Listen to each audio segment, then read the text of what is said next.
What's up, everyone? It's your girl Stephanie, and today's video is one that I wanted to post for a while now. And please bear with me through this. This part right here has taken me like hours to try and get through. So we're gonna try and get through it. I'm sure a lot of y'all who are watching this video know me already, maybe, and know this about me, but my partner Michael passed away last year, and it was from an overdose. My last year, oh God, every time I get through this, my last year was like definitely full of grief. So I'm 33 years old now. At the time I was 31. It was actually right before my 32nd birthday. And I'm not saying that partner death is more uncommon or like trumps other deaths in any way, but it was new territory for my close friends and family. And even my best friend Segundo said that right after Michael passed, he did a bunch of research online, like trying to figure out how to be there for me, like what to say. And I've had this conversation now over and over with people. You don't know what to say to somebody, and sometimes you think that you're helping, but in fact, you're really not. In this video, I really want to draw upon my own personal experiences. So clearly this is like my point of view and my experience. I'm not saying this is going to be everybody's. So from my personal experiences, I am going to talk about things that people said and did that really helped me, and also things that people said that did not help me, things that you should not say to somebody who is grieving.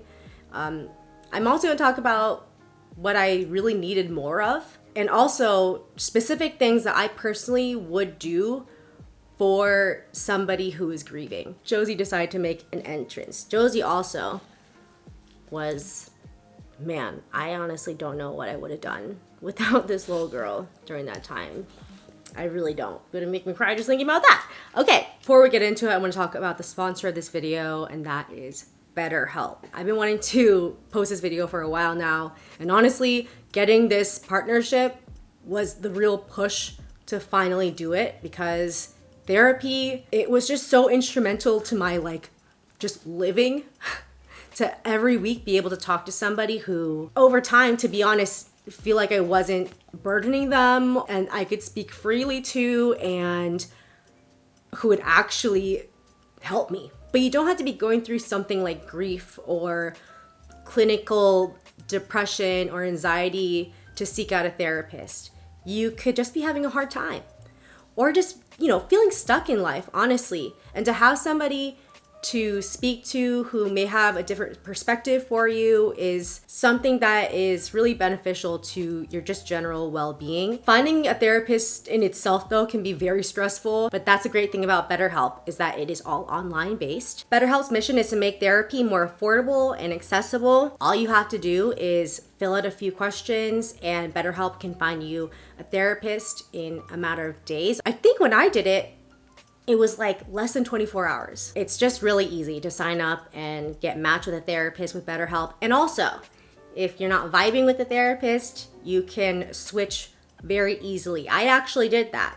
Nothing against the therapist I had. We actually had a few sessions, but at the time, I think this was now like 2 years ago, I really wanted to understand more about addiction, and I ended up getting a therapist through BetterHelp who actually specialized in addiction. So if you're struggling a little bit, or if therapy kind of seems daunting to you, I think BetterHelp is a great option. I have a link in my description. It's betterhelp.com/StephanieVia. That's better, HELP.com/StephanieVia.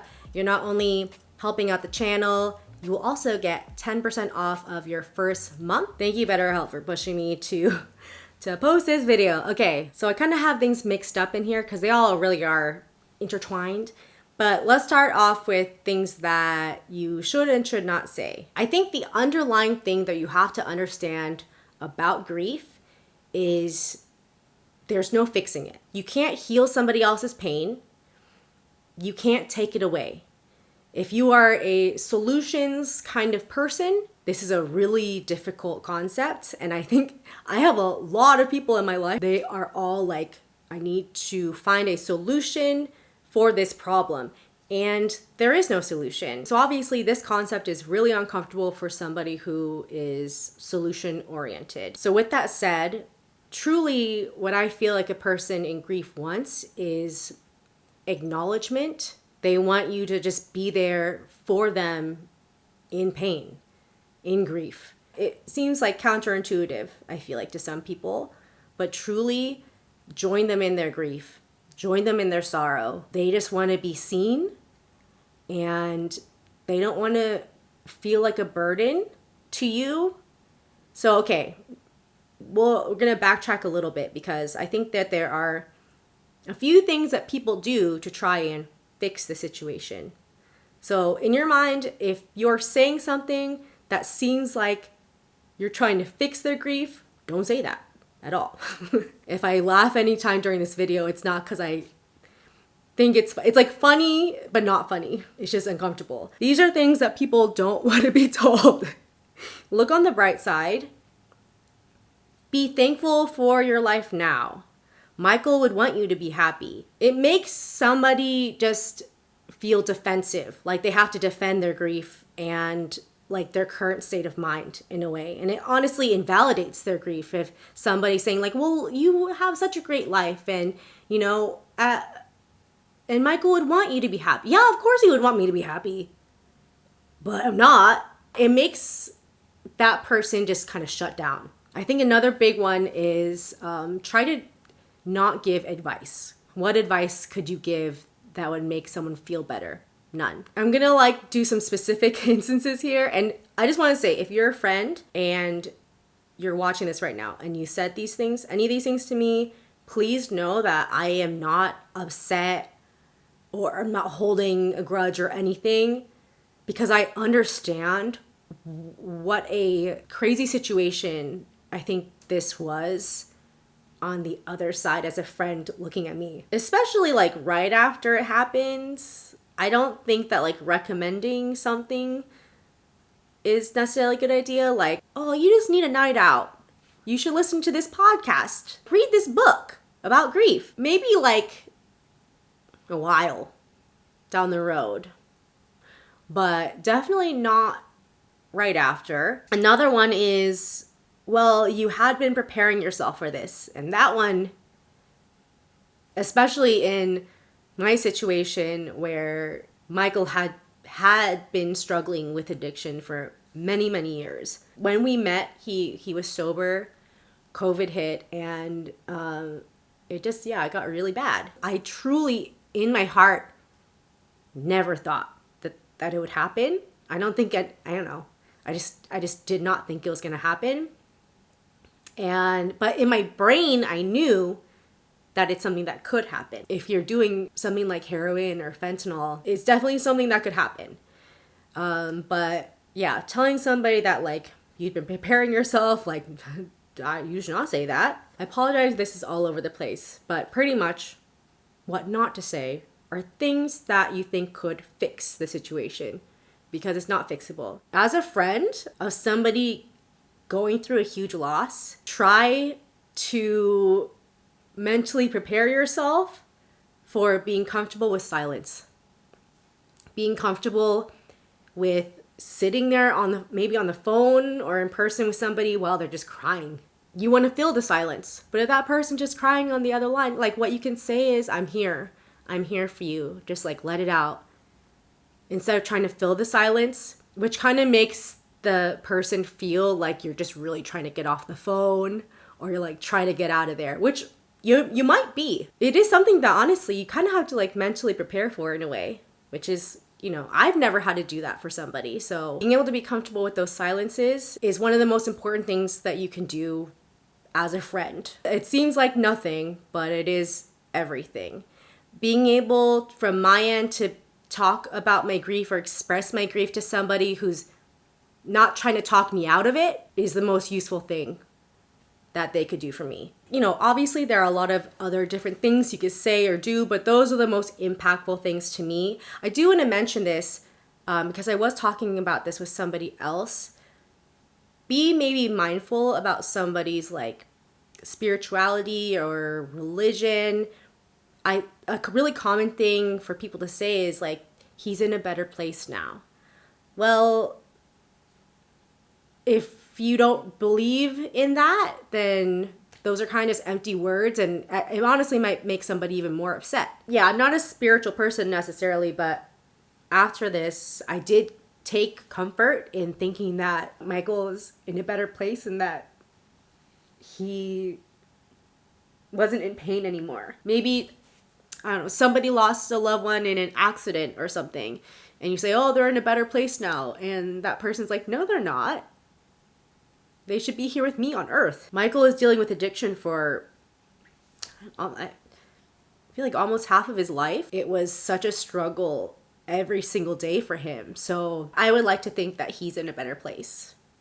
So that's my specific example, I guess, of that. But again, that might not translate to everybody. I feel like I over-explained a lot there and maybe even forgot a couple of things. But let's talk about things that now you can do for somebody, because in a way, this is not something that I could have ever predicted. I just want to reiterate this in that I am the first of my friends to go through this. I do not blame them for like any shortcomings or anything at all. I'm not upset at any of my friends. I want to touch over things that like would have helped me more and things that I now understand about the process of grief as a friend or family. You know, like in every single movie where someone passes away, everyone's always bringing over casseroles. You know, like they're bringing over food. And I feel like the family or the person accepting the food, they're always doing it so like begrudgingly, like, oh, here's another casserole.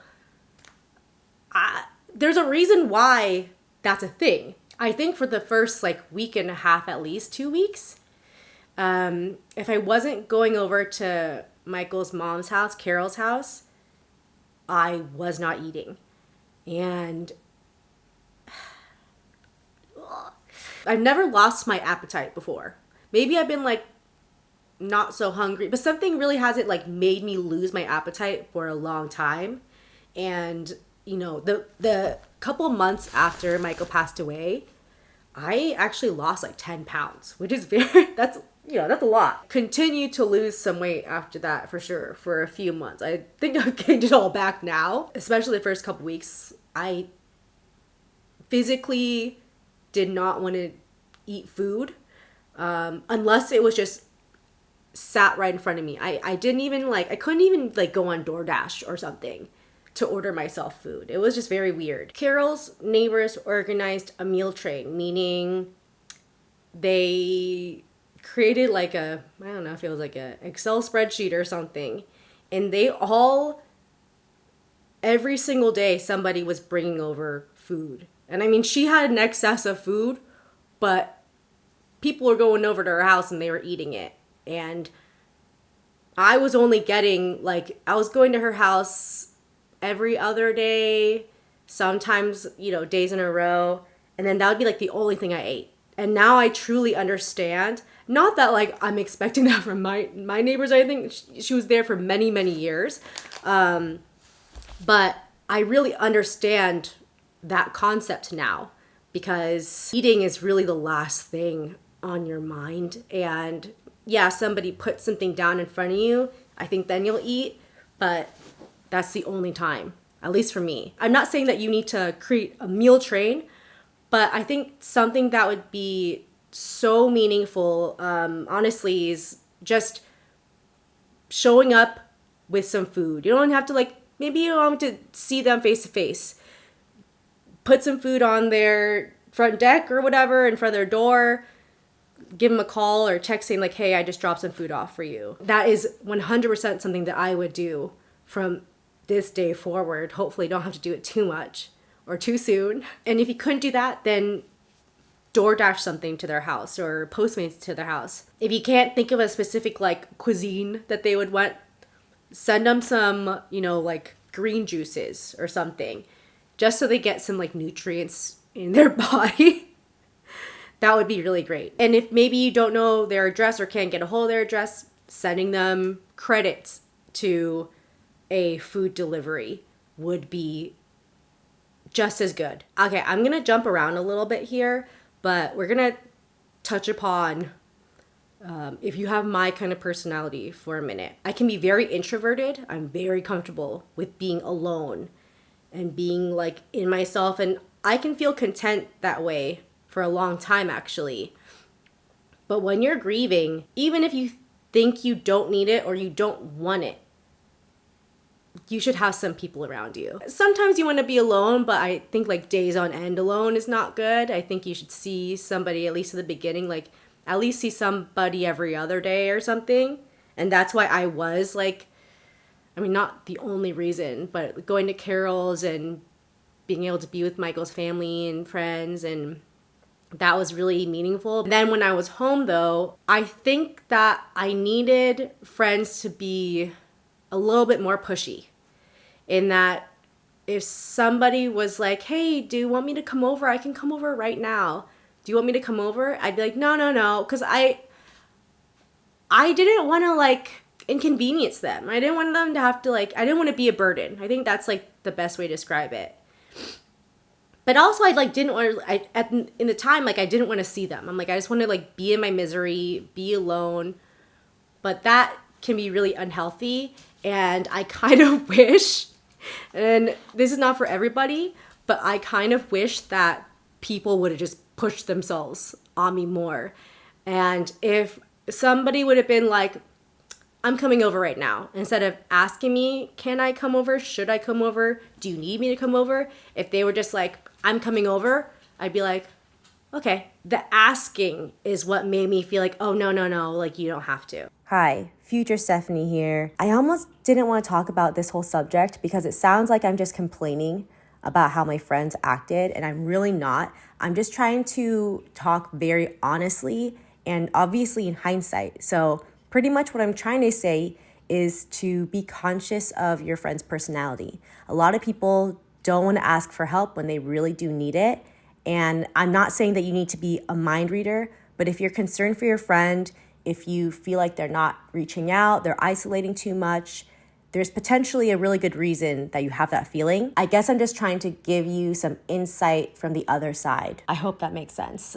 But again, that's for like my kind of personality. If you are an extroverted person, I think, well, I can't speak for everybody, but I feel like you'd be like seeking that out more. And that actually, again, ties into the food thing. Instead of being like, do you want me to come over with some lunch? Do you want me to get you some lunch? I'd be like, no, I'm fine. If somebody would have just been like, I'm coming over with lunch, I'd be like, oh, okay. And it probably would have been better for me that day. Maybe even if I would have said no to that, and the person said, I'm coming over with lunch tomorrow. And I'm like, oh no, like that's okay. Then if you say, well, whether you let me in or not, I'm going to come over, I'll drop it off. Then maybe I'll be also more inclined to be like, oh no, like you can come in. And then make me like not just be on the couch crying for like 10 hours. That would probably be good for me. Another way in, I know I keep talking about food, but I guess for me that was a big thing. If you're like already talking to them, ask them if they've eaten that day. And if you are available to, if they said no, then there's another time to be like, I'm coming over with food. I guess these are all like ins for a friend that you know would say no otherwise. Not like I'm busy going out somewhere. I'm literally at home alone on my couch, probably like in the same clothes for like the past 4 days, like not showered. So also you coming over is a reason for me to like take care of myself in a way. That's also a great thing about it. In terms of messaging or online things, just keep messaging. The most like random people who I wasn't really that good friends with kept checking in on me over and over and over again. It was the people who kept checking in even if I hadn't responded for a couple times that it was really meaningful, and it made me talk to them and feel like I wasn't a burden. I guess that's it. When they kept checking in, it was almost like, oh, okay, like they are actually asking how I am, and they're thinking about me, and they actually are checking in on me instead of having it be just something that you say to somebody because it's like the socially correct thing to do. Like I said, there were a few people that checked in on me a ton that I really wasn't even great friends with. But I think a good number of those people are people who had already gone through a big loss, so they understood, or they had dealt with addiction. My messages moving forward, and again, I hope I don't have to say this anytime soon, but it would pretty much go along the lines of, you totally do not have to respond to this. I was just thinking about you today and wanted to see how you're doing. I just want to tell you that I'm here for you for anything at all, night or day. Give me a call, give me a text, something along those lines. And also, I mean, again, that's the time to be like, I'm free tomorrow and I want to bring lunch over. If you're home, would love to come by at this time. There's a lot of people checking in the first week, the first couple weeks. It was those messages that I would get like a month and a half down the road, 2 months, that I was like, wow, I don't know. It meant a lot. I do want to say this, that a lot of you out there sent me so many kind messages. I try to like not cry every 2 seconds, but